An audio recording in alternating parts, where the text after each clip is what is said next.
ichki kiyim tikish uchun kerak bo'ladigan furnituralarni biz mana bunday rezinkali tesmalardan boshlaymiz. Bu tesmalardan asosan trusi choklarini obработка qilishda foydalanamiz. Ya'ni trusi tikayotgan vaqtimizda ko'proq foydalanamiz. Lekin byustgальterda bulardan kamroq foydalanamiz. Nima uchun? Hozir shu narsani ko'rib chiqamiz. Masalan, mana bu rezinkalarning turlari juda ham ko'p. Ular qalin bo'lishi mumkin, ingichka bo'lishi mumkin yoki mana bir tomoni festoni bor, bir tomoni bo'lmasligi mumkin yoki mana bu bir tomoni feston, bir tomoni rezinka bo'lishi mumkin yoki bo'lmasa mana bu ko'rinishni qaraydigan bo'lsanglar, mana bir tomonida festoni bor, lekin mana buni orasi ochiq mana. Mana bu ko'rinishda bo'lishi mumkin yoki bo'lmasa mana qanday ko'rinishda bo'lishi mumkin. Mana bularning turlari juda ham ko'p. Har xillar bor. Ayniqsa hozir do'konlarimizda, bozorlarimizda assortiment juda ham katta. Lekin tushunishimiz kerak bo'lgan bir narsalar bor. Bular nima deydigan bo'lsanglar, rezinka sotib olayotgan vaqtimizda faqat qalinligi yoki ingichkaligiga emas, uni cho'ziluvchanligiga e'tibor beramiz. Iloji boricha mana bu cho'zilish mustahkam bo'lishi kerak. Ya'ni juda ham yumshoq bo'lishi kerak emas. Aks holda choklarimizni ushlamaydi. Ya'ni trusidagi bel rezinkalarimizni, bellarimizni ushlamasdan bo'shashib ketishi mumkin. Juda ham tezlikda. Shuning uchun bunga ham e'tibor beramiz. Lekin bu mana o'rtacha. Endi mana bunga e'tibor beramiz. Mana bu ko'rinishi juda ham nozik, juda ham chiroyli, lekin cho'zadigan bo'lsak, juda ham yengil, kam. Ya'ni yumshoq cho'ziluvchan. To'g'ri, buni ham tikamiz biz. Bemalol maykalarda tikishimiz mumkin, trusilarda bemalol tikishimiz mumkin, lekin yumshoqligini inobatga olishimiz kerak bo'ladi. Mana yumshoq, ya'ni juda ham pishiq, mustahkam emas. To'g'ri, juda ham mustahkami bizga kerak emas, lekin o'rtacha bo'lishi kerak bo'ladi.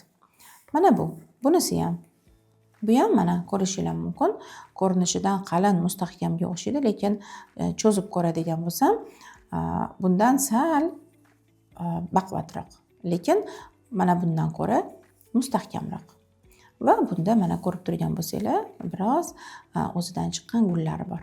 Mana qalinligiga ham e'tibor beramiz. Bu krujivalarda, mana masalan, mana bu ikkita krujivada qanday farq bo'lishi mumkin deydigan bo'lsangiz, nisbatan rezinka tomonidan bir xil, lekin tikilayotgan vaqtda bularni tikish ketma-ketliklari, ya'ni texnologiyalari bir-biridan farq qiladi. Chunki bunda bir tomonida rezinka bor, bir tomonida krujiva bor, bu tomonida esa, bunda esa bir tomoni ochiq. Shunisiga ham e'tibor beramiz. Endi mana bu ko'rinishdagi tesmalarimiz nisbatan mustahkamroq mana bunisi, lekin ko'rinishi mana bu tesmamizni ko'rinishi baquvvat bo'lgani bilan bu ham xuddi mana bunga o'xshagan yumshoqroq mana. Endi mana bu turi esa mana bu turi esa yana ham mustahkamroq, ya'ni cho'zilishga nisbatan yumshoq emas. Mana bu ham juda ham trusilarimizni yaxshi mahkam ushlab turishiga olib keladi. Lekin mana bu ikkitasini biz bemalol byustgальterlarimizda ishlatishimiz mumkin bo'ladi. Mana ayniqsa mana bu turini bemalol ishlatishimiz mumkin bo'ladi. Mana. Va buni ikkala tomoni ikki xil bo'lishi mumkin.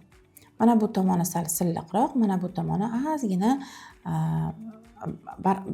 barxit testayroq, ya'ni barxitga o'xshab ketadi, ya'ni ozgina nimasidir bor. Sochiqqa o'xshagan. Mana shu narsasi bilan bir-biridan ajralib turadi. Masalan, bu tomonini biz o'zimizga qaratib tiksak, bu tomoni tanaga tegib turishi ham mumkin. Endi buni tikish ketma-ketliklarda hali ko'rib chiqamiz. Mana. Ya'ni trusilar uchun rezinka olayotgan vaqtimizda albatta mana shu jihatlariga e'tibor beramiz. Navbatdagi furnituramiz bu ham xuddi rezinka tasmasi kabi cho'ziluvchan, ammo biz bularni boshqa sabab bilan ishlatamiz. Ya'ni byustgальterlarimizni ushlab turish uchun mahkamlaymiz. Ya'ni bular pretel lentalari hisoblanadi. Bular bilan biz byustgальterimizni yoki tikmoqchi bo'lgan braletimizni yelka qismi bilan aylantirib, ushlab turish uchun ishlatamiz. Mana.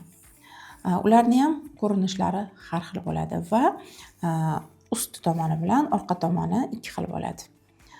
Mana masalan usti silliqroq bo'ladi, yaltiroq bo'ladi, lekin orqa tomoni barxatistый bo'ladi, ya'ni ozgina ворстый bo'ladi ustida.